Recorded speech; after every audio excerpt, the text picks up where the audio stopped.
Sempre família. Olá pessoal, eu gostaria de apresentar para vocês a minha esposa, Alessandra, aqui ao meu lado, que é enfermeira de formação e cake designer por paixão, aptidão e opção. Ou seja, ela faz bolos maravilhosos, bolos para festa de crianças, casamentos e por aí vai. E eu quero apresentar para vocês o meu esposo, Rodrigo. Ele trabalha na área de vendas e é representante comercial. Isso. Vamos falar para vocês um pouco da nossa história, tá? E eu vou começar do comecinho da nossa história. Nós fomos apresentados por um casal de amigos que achavam que a gente se parecia. Ele, amigo meu de infância, ela, amiga dela de infância, e nessa convivência deles nós não nos conhecíamos e eles acharam que a gente se parecia, porque a gente tinha alguns costumes que eles achavam muito juntos, muito próximos. Dessa maneira nos apresentaram por telefone, eu tive a coragem de ligar para ela e nós nos conhecemos por telefone, passamos alguns dias conversando, até que decidimos nos conhecer. E quando nos conhecemos, começamos a namorar. O legal disso tudo é que com 3 meses de namoro, a gente já fez toda a programação. Com 2 anos a gente noiva e com 4 anos a gente casa. 4 anos é mais que suficiente para a gente se conhecer e saber se realmente é isso que nós queremos para a gente. E assim foi. Nossa data de aniversário de namoro é dia 23 de outubro do ano 2000. Em 23 de outubro de 2002 nós noivamos.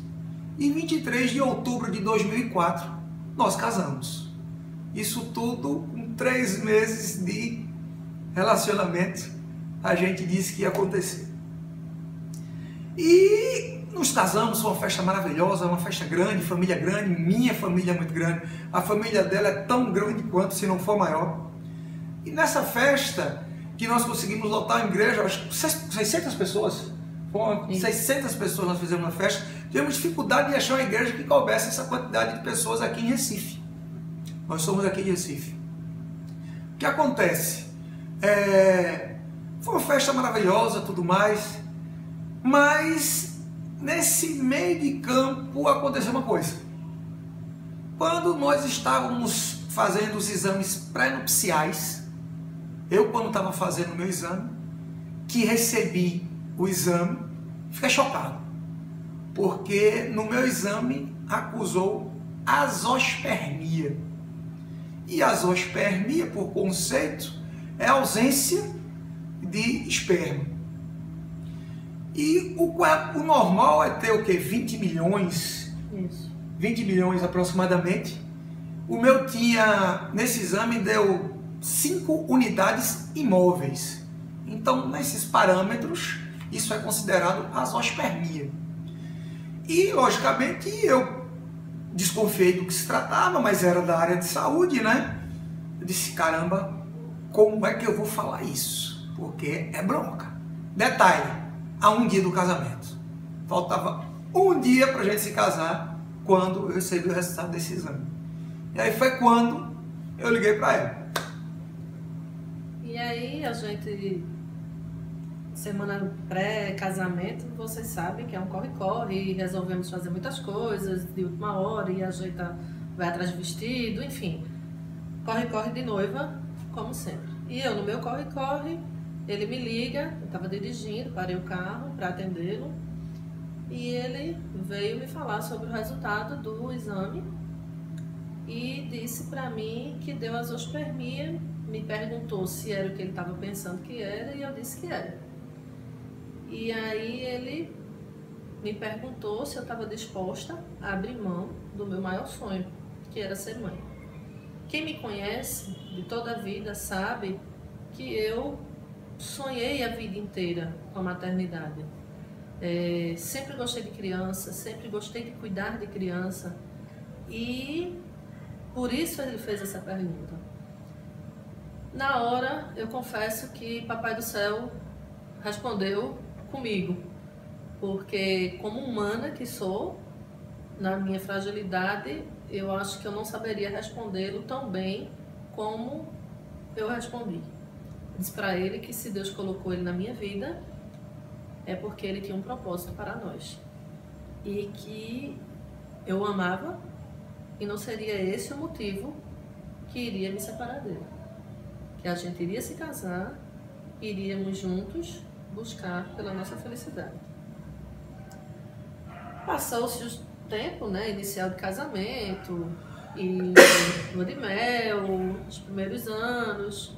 Foi quando começamos a investigar o que poderia causar esse transtorno, né, esse problema fisiológico, e fomos para o urologista e tal. Ele fez cirurgia de varicocele, porque poderia ser por varicocele que isso acontecia. Depois, passados algum tempo, repetindo os exames, identificamos que continuava na mesma situação.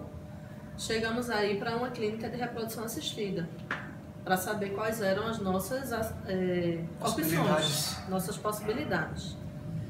E seria algo muito complicado, muito difícil de realizar, porque ele teria que ser submetido a um procedimento cirúrgico para identificar possíveis focos de produção, e eu teria que estar na clínica já apta, medicada, recebido as bombas de hormônio todo e tal, para estar apta a receber caso ele tivesse algum espermatozoide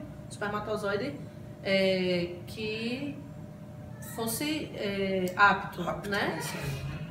Enfim, fizemos essas pesquisas e ficamos para decidir o que é que iríamos fazer. Foi quando, nesse meio de campo, eu que sempre fui católico do IBGE, ou seja, às vezes ia para missa, dia de domingo, tal, mas não tinha aquela ideia. Eu era católico até onde eu concordava com a Igreja Católica, e não era a partir do momento que eu discordasse dela. Coincidentemente ou providencialmente, através da providência divina, eu estava nesse processo de conversão. Aí sim, uma verdadeira conversão, onde eu tive a oportunidade de ser ajudado por várias pessoas, inclusive da família dela, que tinha as respostas que eu precisava escutar acerca de questionamentos de toda a vida. E eram respostas coerentes, eram respostas embasadas na verdade, e contra a verdade no argumento. Então, foi quando nós tomamos conhecimento de uma palestra na igreja, qual o posicionamento oficial da igreja acerca de reprodução assistida, de fertilização in vitro, e pra gente isso foi um choque. Mas nesse processo de conversão, isso é muito importante, porque se a igreja é contra, são 2000 anos de história para chegar a uma conclusão dessa. Quem sou eu para questionar 2000 anos de história? E nós, em conjunto, optamos por não ir por esse lado, porque a gente achou que não seria conveniente. E nesse meio de campo, e ainda voltando um pouco na época do casamento, quando foi da notícia a ela, eu me perguntava, meu Deus, mas por que eu, que sou uma pessoa que, aquela velha história, não mato, não roubo, não faço nada de errado, e tanta gente aí que não tem condições sequer de criar um filho, botando filho no mundo. E eu, que teria todas as condições, uma condição financeira que poderia facilitar a vida da criança, uma condição de amor, uma condição geral, eu e ela, isso acontecia conosco. Mas eu apenas perguntava a Deus, na expectativa que um dia eu tivesse essa resposta. E trazendo para onde eu parei, que era Desistimos da reprodução. No momento que nós desistimos da reprodução, isso, nós, em paralelo com isso, porque com esse tempo todo de casado, já eram 4 anos de casado, a necessidade de ter filhos é natural. É muito natural. Papai do céu é tão bom, tão inteligente, pessoa em tudo, com tanto carinho, que isso aí é natural para qualquer casal. Então nós demos entrada no juizado, no processo de adoção. E a gente juntou, fez uma juntada de papéis e tudo mais que é necessário, e demos entrada nessa processo de adoção, né? Isso.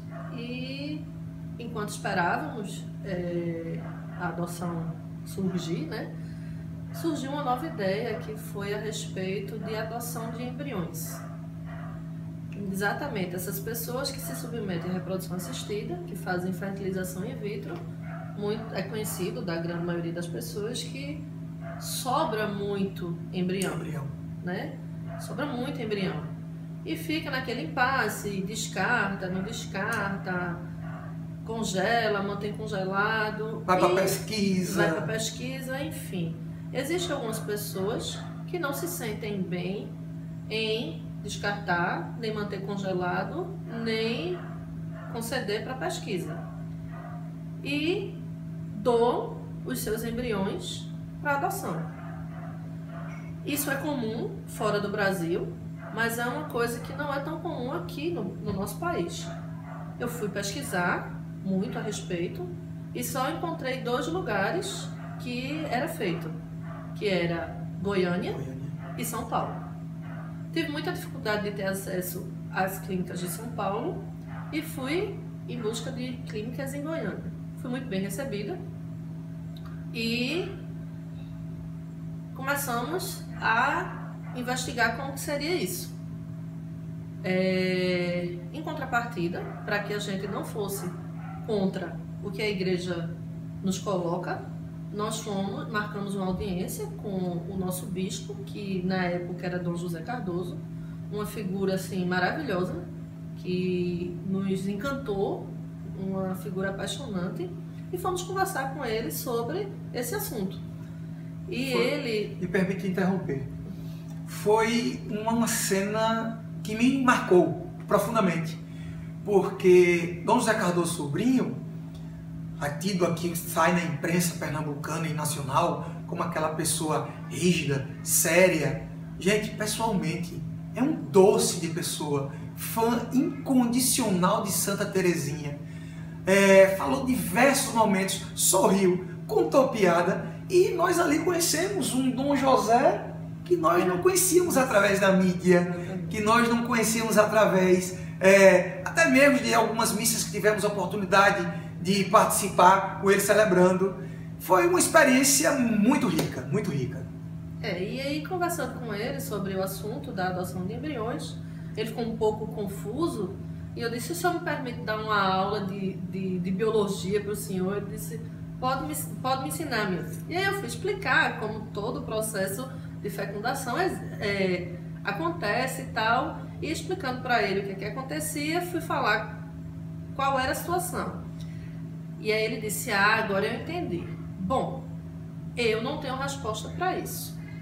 Não me parece ser imoral, mas eu não sou o dono dessa verdade.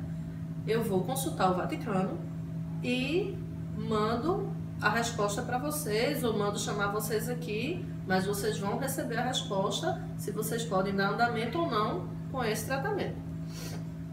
E aí essa resposta chegou através de um primo e de um amigo nosso que tinham assim, uma aproximação muito grande com ele, trabalhavam com ele, e aí nos deu a resposta positiva. Demos início a um tratamento, né, que eu tinha que me submeter. Foi quando, prestes a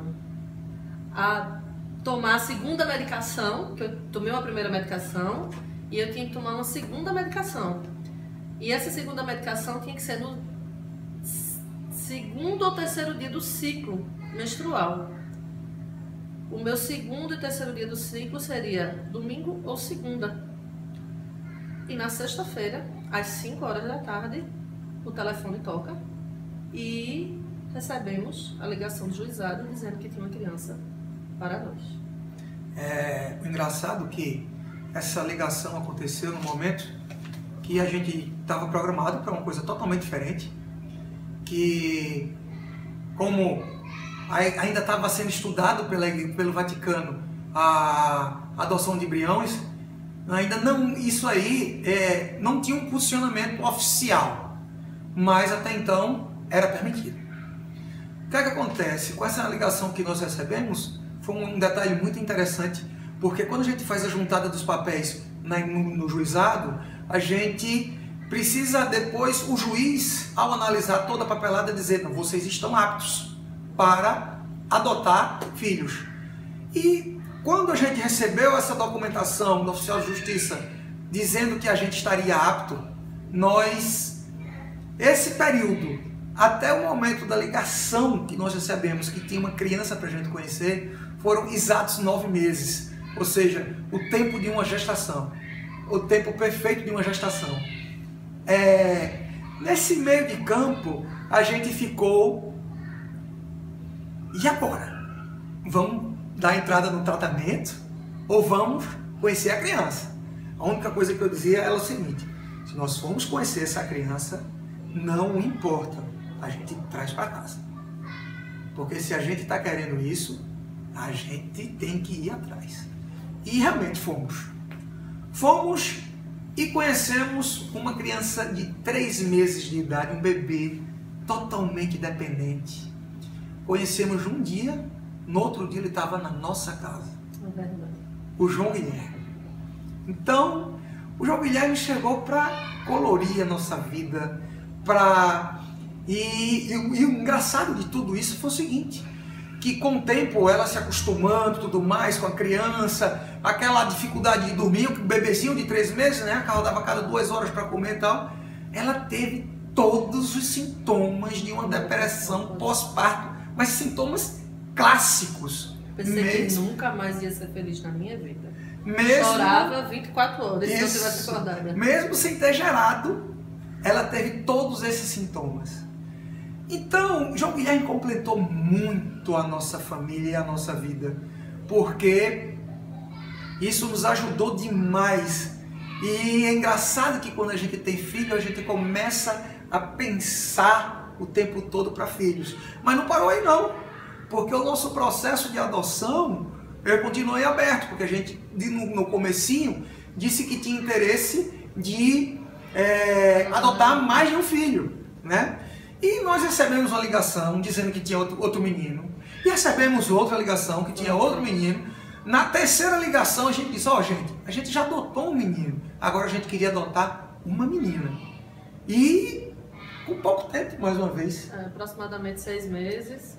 Nós recebemos essa ligação. A Ana Luísa, né? Nós conhecemos a Ana Lu de 2 horas da tarde. 6 horas da noite ela estava dentro da nossa casa. Então, João Guilherme e Ana Lu são, assim, uma bênção que Deus colocou em nossa vida. Que, particularmente, eu não sinto que se a gente pudesse gerar um filho, teria condições de amar com mais do que a gente já ama hoje os nossos filhos. Tá? Porque não consegue fazer... Durante todo o processo, toda a nossa família, desde o momento que a gente recebeu a informação do juizado que a gente estava apto, a gente já comunicou a nossa família: gente, a gente deu entrada no processo de adoção, estamos aguardando, todo mundo curtiu a ideia, adorou a ideia, os nossos filhos sabem que são adotados, todos os dias eles rezam à noite pedindo pela mãezinha da barriga, para Papai do Céu proteger a mãezinha da barriga deles. A gente explica que a mãezinha dele não pôde criar ele, por isso, tudo mais. E aí eu volto para o início de quando eu falei o seguinte. Só um detalhe. Ana Lu, quando veio, quando recebemos a ligação, a pessoa disse: olha, ela só tem um probleminha de saúde. Ela está sendo investigada intolerância à lactose. E, para mim, aquilo foi o recado de Deus. Porque João Guilherme era alérgico à proteína de leite de vaca. E isso não iria fazer com que ele fosse uma criança diferente dela. O que ela comesse, ele também ia comer. E ela chegou com 1 ano e 5 meses. Então ela já faria companhia para ele. Então Papai do Céu mandou, de alguma forma, o seu recado para nós, de que Ana Luísa era a nossa criança. E veja também como são as coisas. Nesse meio de campo, houve um posicionamento oficial do Vaticano acerca da adoção de embriões. E o Vaticano disse que, de fato, após muito tempo de estudo e de pesquisas, era considerado um ato imoral. Então, perceba que o que é que aconteceu? As delicadezas de Papai do Céu na nossa vida são tão grandes e por obediência à igreja, por obediência aos ensinamentos da Santa Igreja, nós fomos beneficiados desde o início. Verdade. Né? Fomos beneficiados desde o início. E eu penso que, pensando naquela ideia de que eu não, ainda hoje, nunca perdi a esperança de engravidar a minha esposa. Estamos abertos a desde o momento que nos casamos. Vários relatos na Bíblia falam disso. Vários relatos da Bíblia. Então, eu acho que no Papai do Céu, eu vou ficar velhinho e nunca vou perder essa esperança de conseguir engravidar a Alessandra. Eu acho que a gente, nesse momento, encontra um pouco a resposta para a pergunta que ele se fazia. Por que eu? É isso aí. Eu fico pensando, né? Essa resposta vem da seguinte forma. Muitas vezes Deus permite que algumas pessoas não possam ter filhos biológicos para que aquelas pessoas que não têm condições de criar os seus encontrem em nós e nesses casais um lar para os seus filhos. Para que essas crianças tenham a oportunidade de ter uma família. Ou seja, gente, adotar é tudo de bom. Repito, não sinto como se não tivesse saído das entranhas dela, em absoluto. Criamos os nossos filhos normalmente. Hoje João Guilherme tem 7 anos, Ana Luísa vai fazer 6 anos agora em dezembro. E tem vaga para mais. Tem vaga para mais. Tiver nos planos de Papai do Céu, se for da vontade dele, pode ter certeza que a gente estamos abertos a ter mais crianças. Então gostaria de agradecer a atenção de vocês e me colocar à disposição. Com certeza vai estar disponível para vocês aí nossos telefones, e-mails, tudo mais. Para o que vocês precisarem, encontrem na gente um casal que possa vir ajudar, que possa vir agregar, tirar algumas dúvidas. O que tiver ao nosso alcance, pode ter certeza que estamos à disposição de vocês. Muito obrigada. Forte abraço.